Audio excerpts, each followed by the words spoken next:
Makukumpleto raw ang inyong araw kapag bumisita sa bagong shop na ito sa San Juan City. Dahil meron ditong 100 puzzles na, for sure, ngayon nyo lang din makikita. Ang owner ng puzzle hideout na ito, may most prized puzzle na isi-share sa atin, pero secret daw. Teka, paano namin malalaman kung secret? Ang tawag sa puzzle na to is the Arquitecto. Gawa siya sa France and yung parts niya, it's composed of 900 pieces. Pinagawa ko to sa dalawang artist dito sa Philippines and inabot sila ng 200 na oras para magawa to. Pag binuksan mo tong switch na to, meron siyang mga ilaw sa loob ng mga bahay. Ayun naman pala, puzzle box ang tawag sa puzzle na to. Mabubuksan lang daw ang puzzle box na ito kapag na-solve ang puzzle. At ito pa ang hindi itatago sa atin ni Jed. Price reveal naman ng puzzle na yan. Ang puzzle box na to ay nagkakahalaga ng 100,000 pesos. Level up din ang hirap sa pag-solve ng mga mechanical puzzle. Ito ang tawag sa mga puzzle na may one or more movable parts na kailangan pagalawin sa tamang paraan. At G tayo today na isolve ang ilang mechanical puzzles.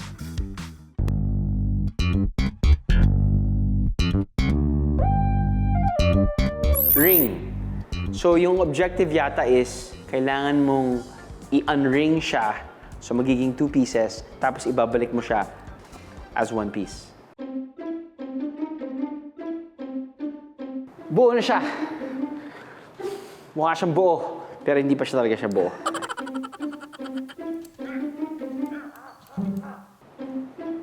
Unsuccessful.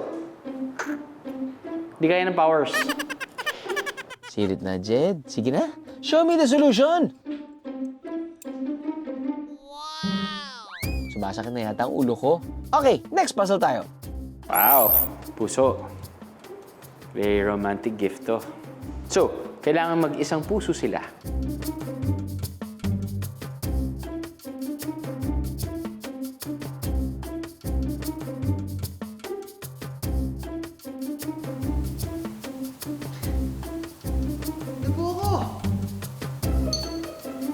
Negative. Okay, Jed. Huwag mo sabihing madali lang buuin tong heart puzzle, ah.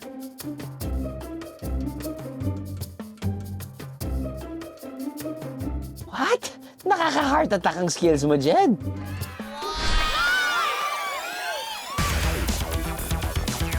Anong kaguluhan ito? Pero don't worry, dahil wala naman palang nag-aaway. Dahil puzzle pala ang labanan.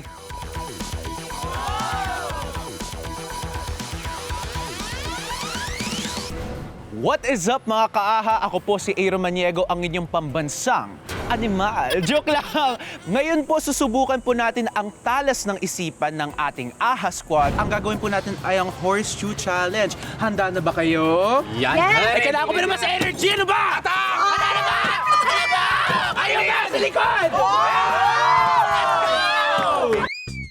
Horseshoe puzzle has a pair of open-end horseshoes connected with chains. At ang goal ng players, matanggal mula sa horseshoe ang maliit na ring na nasa gitna ng puzzle. Sino kaya ang pinakamabilis mag-solve sa ating AHA Squad? Kung kaya ko, kaya nyo rin. Ready? Set! Go!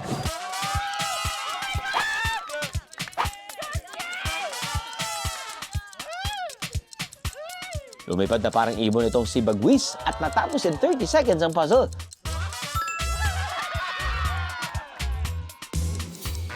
Next naman si Weng na may 28 seconds.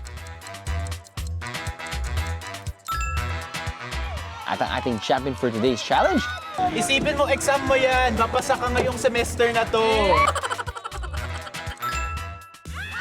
si Kioski na speedy like a horsey sa record niyang 26 seconds. Saan ka pa nahihirapan sa buhay? Financial. Medyo nahihirapan ako kasi parang ang hirap.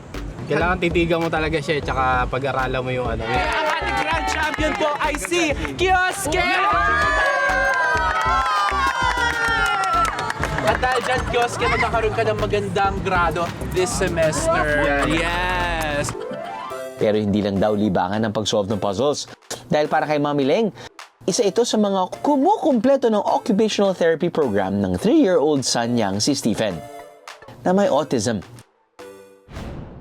Na-diagnose po siya ng autism spectrum disorder with sensory processing disorder. Parang sensitive sa light, sa sound, sa taste.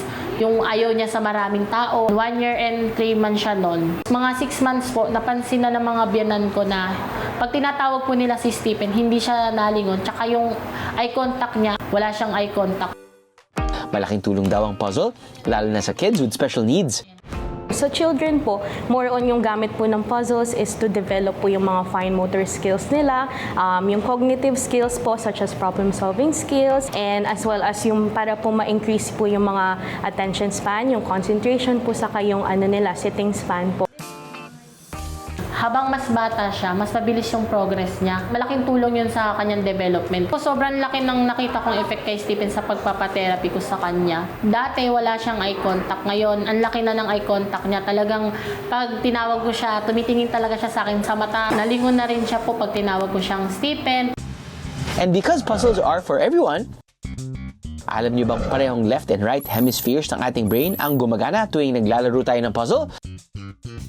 Na-activate ang imagination, kasama na ang reasoning at solving skills kapag nagsosolve tayo ng puzzle. Sino mag-aakala na ang simpleng libangan kaya ring hasain ng ating isipan? Aha!